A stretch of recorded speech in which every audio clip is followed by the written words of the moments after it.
Bonjour à tous et à toutes, j'espère que tout va bien pour vous. On se retrouve aujourd'hui encore dans une nouvelle vidéo. On essaie le nouveau Renault Kangoo à la concession Renault à Lavore. D'ailleurs, j'en profite pour remercier le groupe Autotransac pour la mise à disposition des véhicules. Allez, on perd pas de temps, on va de suite voir l'intérieur, l'extérieur, faire un petit essai, les conclusions avec les tarifs et ce que j'en pense.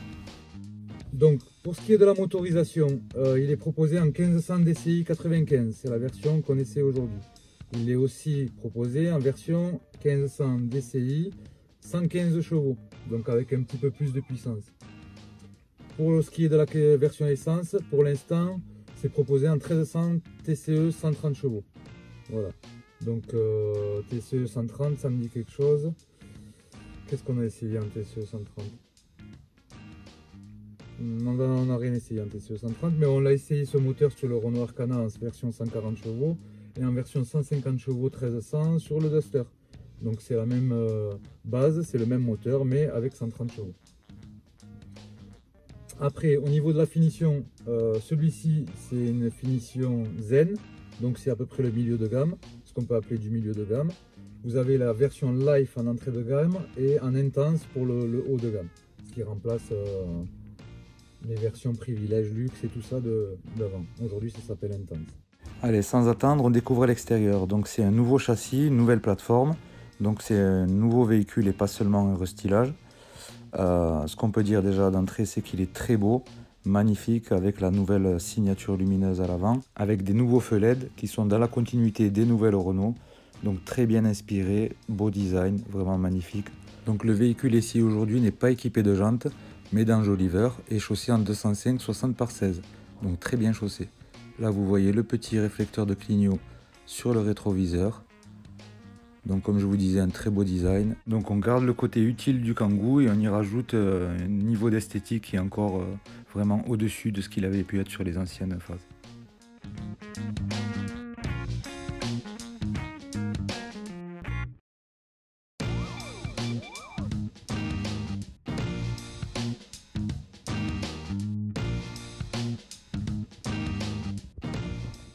Allez, c'est parti. Donc vous voyez la planche de bord déjà. On dirait du bois flotté ou de l'espèce de ronce de noyer. Vous voyez, c'est très joli. Ça doit être du plastique, hein. Mais vous voyez, il y a même le petit travail des traits du bois vraiment. Donc c'est à se poser la question si c'est pas du bois. Franchement, un super beau design. Les poignées magnifiques, les grilles d'aération pareil. Le porte-gobelet, le double porte-gobelet. La prise allume-cigare.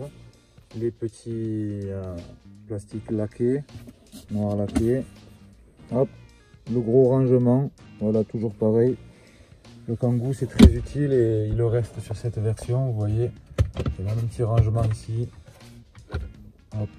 Et si vous voulez charger vos téléphones, 2 chargeurs, c'est super, à proximité. Donc là le grand rangement, la boîte à gants, Ah, la boîte à gants, super. Elle s'ouvre et coulisse.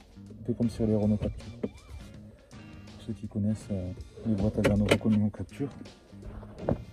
Les 4 vitres électriques de série. Les rétroviseurs abattables. La fermeture centralisée. Les rétros réglables aussi. Là, vous avez ce dont je vous parlais tout à l'heure. Donc ça, c'est si on appuie une fois, on est en sortie de voie activée. Donc dès qu'on a activé la sortie de voie, dès qu'on va sortir d'une voie, on a les roues qui vibrent. Et si j'y rappuie une fois, je vais y rappuyer une fois, maintien de voie activé. Donc là, dès qu'on est dans une voie et qu'on a tendance à se déporter, automatiquement, elle nous rapatrie dans la voie qui va le mieux. Voilà. Vous avez ici après, c'est l'activation du limiteur et du régulateur.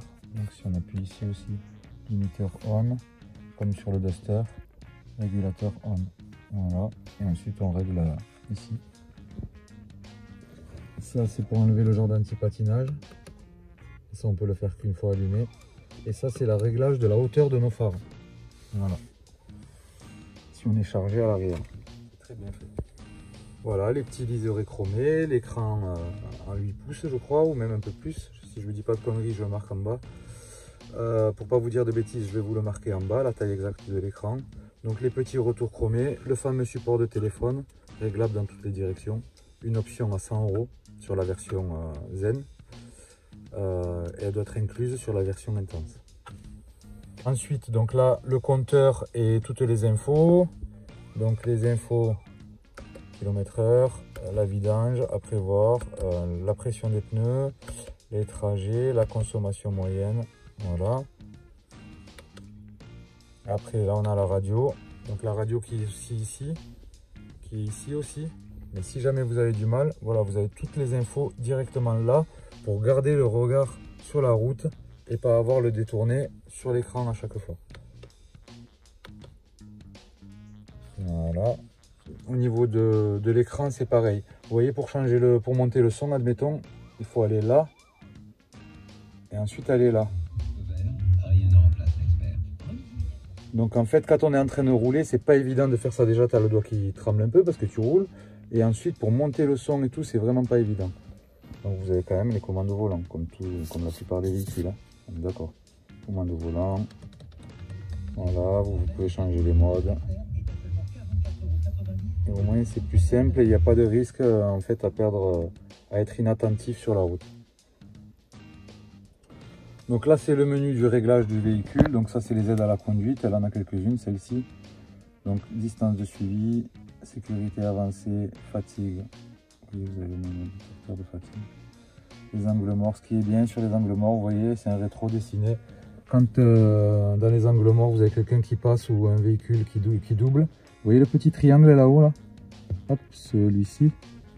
Bon, mais quand ce triangle s'allume là, ça veut dire qu'il y a quelque chose dans l'angle mort qui arrive. Donc ça, super, comme beaucoup de véhicules aujourd'hui. Donc ensuite, on a une belle sellerie à l'intérieur. Voilà. Et donc là, pour favoriser la vue des passagers arrière, les nouveaux appuis-têtes, pareil, comme sur le Duster et comme sur beaucoup de voitures, de manière à prendre un minimum de place et de visibilité surtout. Après, ce qu'on aime, c'est les doubles portes latérales. Voilà, ça a toujours été le charme de ces véhicules. Et puis ce qui rend le côté utile aussi. Hauteur, vous voyez, une hauteur un peu plus haute même, j'ai l'impression que sur les autres Kangoo. Ça reste à vérifier, mais j'ai l'impression que c'est un peu plus haut. Et toujours cet espace intérieur et ce volume. Je vais vous dire tout à l'heure en regardant plus de précision s'il a augmenté par rapport à la version précédente, mais ça ne m'étonnerait pas. Il y a vraiment du volume. Les tapis, donc j'ai voulu les protéger avec un surtapis. Hein. Tapis avec le petit rappel Kangoo dessus. Simili-cuir pour la coudoir.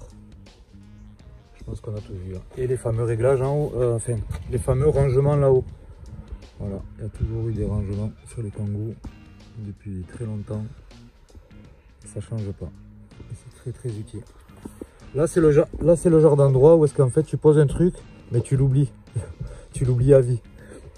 Tu le retrouves que quand tu vas dans la voiture ou c'est le prochain qui le retrouve. Voilà, donc non, franchement c'est bien, super bien. Donc celui-ci est équipé des doubles portes latérales. Donc là vous voyez, vous pouvez tout activer ou désactiver. Donc fatigue, détecteur de fatigue, désactivé, on le laisse. Sécurité avancée, qu'est-ce que c'est ça? Alerte collision tôt, tard ou standard. Distance de suivi, 2 secondes. Voilà. Donc on ne suit pas la voiture à plus près de 2 secondes, sinon ça bip. Signalisation, voilà. C'est ce que je vous disais sur ce petit rond là. Là on vous donne tous les radars et et on vous prévient de la limite sur la route sur laquelle vous êtes. Ensuite voie, donc ça c'est le maintien de voie et ça c'est l'angle mort. Voilà, donc on peut tout désactiver ou activer. Donc en fait il n'y a pas le GPS sur cet écran, mais ça gêne rien du tout parce qu'on peut y connecter son téléphone sur l'Apple CarPlay, donc basculer son GPS du téléphone ici. Et si on n'a plus de batterie, parce que des fois c'est le risque, vous avez un chargeur directement. Voilà, donc c'est vraiment bien fait.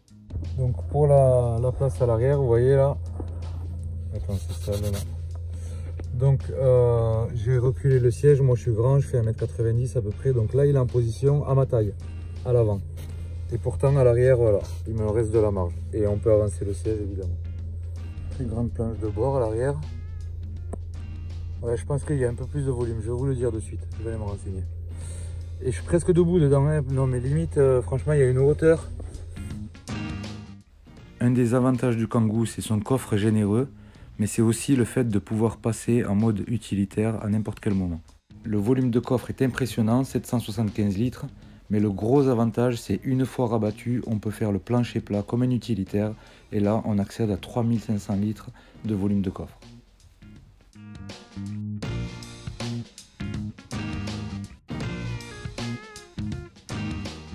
Donc aujourd'hui, par rapport à l'essai habituel, habituellement je récupère le véhicule à la concession Renault à Lavore. Sauf que là, il n'était pas dispo. Il est très rare, donc j'ai dû aller le chercher sur Gaillac. Donc à la concession qui a une trentaine de kilomètres de chez nous.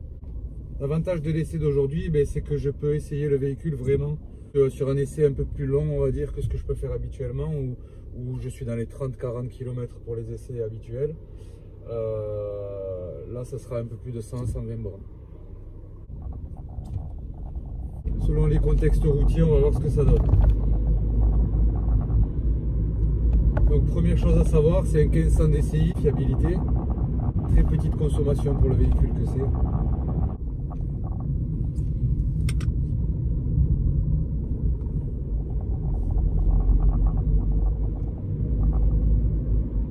Donc là on est limité à 50. J'ai la voiture qui me prévient de la limite. Ça c'est très bien. C'est pas désactivable. On l'a toujours là. Donc vous avez le panneau, je vous le montrerai tout à l'heure de plus près. Et ça vous permet de pouvoir, on va dire, se régler à la vitesse adéquate. Un petit rappel qui fait pas de mal. Donc là on sort de la zone à 50. Première accélération, bon c'est pas très franc, on va dire. Après, est-ce que c'est le but du Kangoo? Bien sûr que non, le but c'est de ne pas consommer, de pouvoir amener les enfants à l'école, de faire des longs trajets s'il le faut. Le 95 chevaux là, il est pas fougueux, il est pas très fougueux. Si je tombe admettons au quatrième.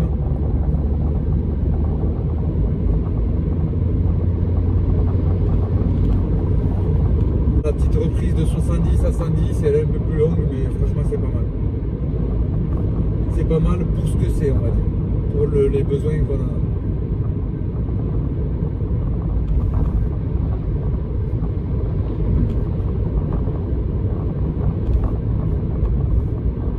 Donc là sur National, 80-90 km/h. Au niveau des sonorisations intérieures, on est mieux que sur les Duster qu'on a pu essayer récemment. Donc non, rien de particulier vraiment. On sent qu'on est sur une voiture neuve.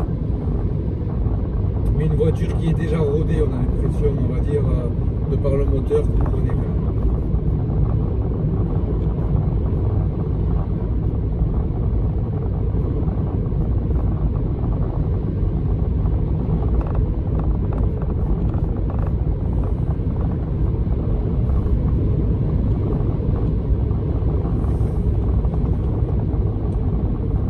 Donc là je vous montrerai ça tout à l'heure en détail, mais quand même je vous le montre maintenant. Alerte de sortie de voie activée. Donc là si je viens sortir de la voie, on va me prévenir normalement. Voilà, donc c'est la vibration. J'ai le volant qui vibre et qui me rappelle que je suis en train de sortir d'une voie. Ensuite il y a l'autre option, c'est le maintien de voie.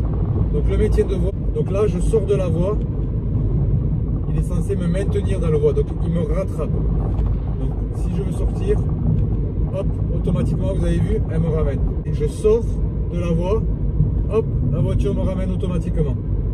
C'est que si je suis, admettons, sur autoroute, je veux doubler, je double, mais sans mettre le clignot, la voiture va vouloir me rapatrier dans ma voie initiale. Donc c'est un petit coup de volant, on le sent. Si on fait le forcing en passant à gauche, on peut passer et doubler sans clignotant, mais vous aurez cette alerte là sur le volant, cette sensation de vouloir revenir sur votre voie. Si vous mettez le clignotant, pas de souci. Dès que vous mettez le clignotant, hop, vous pouvez changer de voie. Elle va désactiver le maintien de voie sur la phase où on aura le clignotant. Une fois sur autoroute, ça roule bien, la boîte 6 vitesses répond bien et permet de ne pas trop consommer, on va dire, à 130 km/h. Donc ça repose le moteur, c'est nickel. Au niveau des options, c'est là où vraiment on prend la valeur des options sur le suivi de véhicule, sur le maintien de voie. C'est là vraiment où on peut profiter au maximum.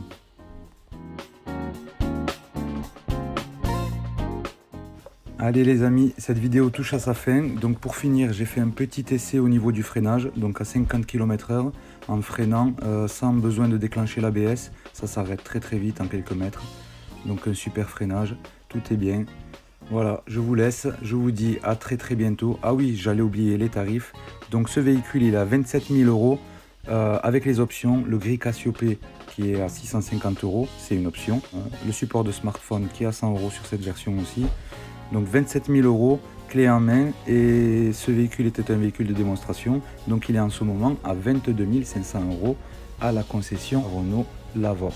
Voilà, merci pour tout, à très bientôt, ciao.